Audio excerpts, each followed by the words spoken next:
ఈరోజు ప్రజలకు ఏ కష్టం వచ్చినా కూడా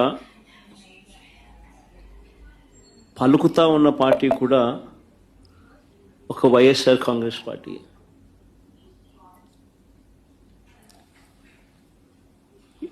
ఎవరికి ఏ కష్టం వచ్చినా, రైతుకు ఏ కష్టం వచ్చినా, అక్క చెల్లెమ్మలకి ఏ కష్టం వచ్చినా, నిరుద్యోగులకు ఏ కష్టం వచ్చినా, విద్యార్థులకు ఏ కష్టం వచ్చినా, చివరికి ఉద్యోగులకు ఏ కష్టం వచ్చినా కూడా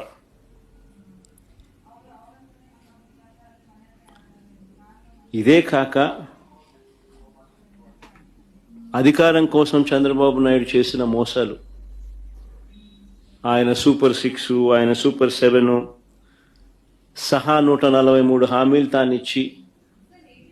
అడ్డగోలుగా ప్రజలను మోసం చేసి అడ్డగోలుగా తాను పరిపాలన చేస్తా ఉన్న ఈ సంవత్సర కాలంలో తన మోసాలను ఎండకడుతూ తనను ప్రశ్నిస్తూ ఉన్న పార్టీ కూడా ఒకే ఒక్క వైఎస్ఆర్ కాంగ్రెస్ పార్టీ మాత్రమే.